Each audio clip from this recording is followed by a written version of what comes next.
Okay, this is a continuation of my earlier video, which was on how to use the membership database in order to use MailChimp.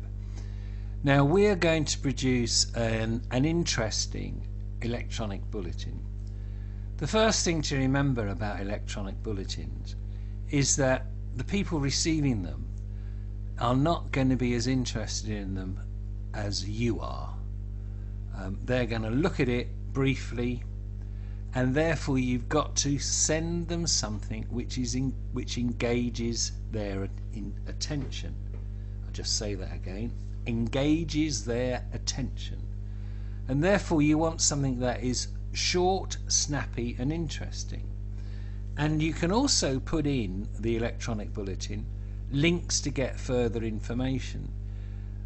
Sending something out which is full of text, is not actually going to engage people. They're going to give up and not bother. So sort of short, snappy bits with, for further information, click here, a link to more information is the way to do it. Now the interesting thing about hyperlinks is that that's what makes electronic bulletins interesting. There are two sorts of hyperlinks. There's a hyperlink whereby you pull into the email an image. So what happens is when they open the email, within the coding for the email it will say go and fetch an image, and it will fetch it from a location. Now just to show you that, if I go back here, in MailChimp they have what's called a content studio. Content, can you see that there? My files. Now these are some of the images that I've got up in that particular file. It's online. Now if you click on one and then it says copy image address, right? There we are, we've copied that image address. And if I put it down here, see, I already copied one earlier. Boof. There is that particular image address. Now, what's interesting is, copy it. If I go back into a web browser, this time I think I'll use Firefox. And then if I then put that into the address, guess what? There it is. The actual image now loads into your web browser, and it pulls it in from that address, and that address is the one that we used in MailChimp. Now if I go back using this browser, you see it's got this button there in MailChimp where it says upload. So you can upload material from, there's May, I could put some of this up if I wanted. So there's pictures that you can upload or other content. You can put up PDFs, documents and so forth. And if you right click on those, right, here's look a little music video. I don't even know what it's called, but there's something there. So you can upload your material to it. Now what I tend to do is I tend to get all the information into a folder on my computer. So if I go into that now, here we go, C drive, and I'm going to go here December 2022. There's loads of different images and so forth in there. Having said that, right, I can upload from there. What I tend to do is put a new monthly file up, put all the images I require in that. And then what I use is an image resizer. You can go to imageresizer.com and you can reduce the image size to maybe 400 pixels across, because that's quite a good resolution for when you send out e-bulletins, because you don't want files that are too large. Now the other thing about hyperlinks, just to go through them, you can have a hyperlink where it takes you to another page. So it will take you to another web page. It will also download a document or a PDF. PDFs tend to open within the browser. Most browsers do that. You can put in an address for a video, but you can also use Google Forms. Now, Google Forms is quite a useful thing because it allows you to have an interactive relationship with your members, so that, for example, if you are organising a summer outing, you can get them to sign up to say that they want to go on the summer outing or the Christmas dinner, or they're going to go to the picket line or whatever it is. And there are separate YouTube videos on how to use Google Forms, so I'm not going to show you today how that is done. You can work that out for yourself, but you can put together in a web authoring tool, which is what I tend to do. I mean, as it happens, MailChimp has come on quite a lot, and you can do a lot of online development of an e-bulletin, so you actually don't even need to do it on your own computer.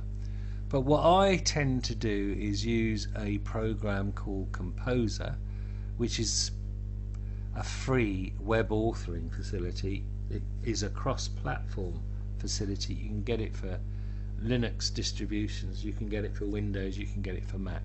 Now if I open it up, which I will now do, there it is. And it's very similar to a word processor, except of course it's designed to do web pages. What I will do is open a file. Let me have a look and try and get a recent one. Open file. Let's see what we've got here. I will do the November one because I overwrote the December one. So this is advertising the branch meeting. There's the image, and in fact I've taken it in from our website, that image. But you could, for example, let me just show you. If I go here and put image properties, there we are. That's the URL address where it pulls it in from. But I could pull that in because I just copied it, didn't I? I think it's probably still there. And that, look, there it is again with a different address. This is the one that is being pulled in from the MailChimp address. And there it is. So you can do that. And of course this is one that is pulled in from, in fact, from my website. But I could have pulled it in from wherever, right? And there's the Unite Diary one. Click here to order. Now here, which is interesting, click here to order. It would bring you to, if you look at it, that is a form, right? Now I shall just show you how that works. I'm just copied that form address, and if you click on that, and I'll go into this one here, and there is the form address. Look at that. The form should now come up. Oh, Unite Diary 2023 order form. And they put in their emails, their names, their address, postcode, submit. And you then get an online Sheets. It's in Google Docs or Google Sheets response to that form, which tells you who's filled it in and who wants a diary. So that works quite well, but you can have other Google Forms, and you can put them in to your into your web authoring facility. What I tend to do is, see, there's different things. There's a book launch, there's a memorial meeting, there was meant to be an equalities course. Those are all the YouTube videos that we're listing. So you get all of this on the bulletin. And I'll just show you by going in to MailChimp. That of course is the content side. We're now looking at campaigns, right? So here are the different campaigns, and let me have a look. That's the Christmas social one. This is the November branch meeting, right? So if I click on that, you just saw what I did, and there it is there's the Unite Diary, the Roaring Red Front glass. So all of that we just laid out in the web authoring facility Composer, I just copied and pasted into the E Bulletin. Now again, to do that, let me just go back to campaigns, and then let's say create a campaign, a regular email, design your email,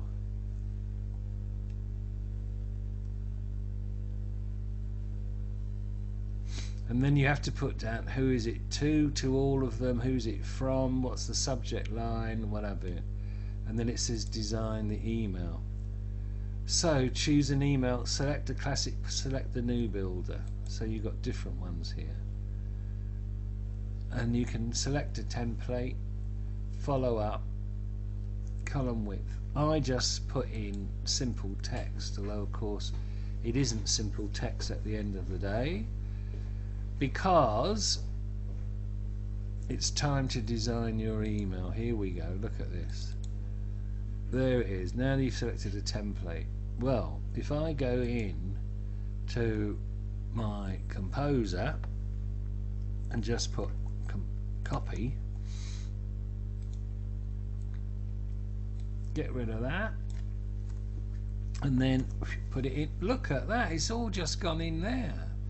And what I also tend to do is go into the top bar to do that. I need to click on it, I think.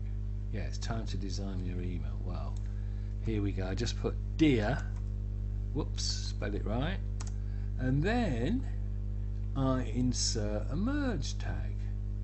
First name, gap, last name. So then what happens is when it's sent, it comes out to the individual. Say it was sent to me, it would say Dear Mick Rice on the email. So each of the emails would then be individually addressed to the member, and of course that is quite good. And then of course you go through it and send it out. So you need to ensure that you get snappy, interesting emails that are not too long, and if they want more information you can put a link on for further information. You can put images into it, and the images pull in the image into the email, whereas the other hyperlinks, they refer to a web address, and it will then, if you click on it, open up the particular facility or particular file. So it'll be a PDF or a Word document. It will download that generally. It will open up a video, it will open up a Google form or whatever. And that's how you do it. And what you need to do is to upload your regular images into your Content Studio on MailChimp. Right click on the image or whatever it happens to be, the document, and that will give you a URL or web address for it, and you use that as the hyperlink in your web authoring document in order to make sure that it is working. So that's the end of it. So best of luck.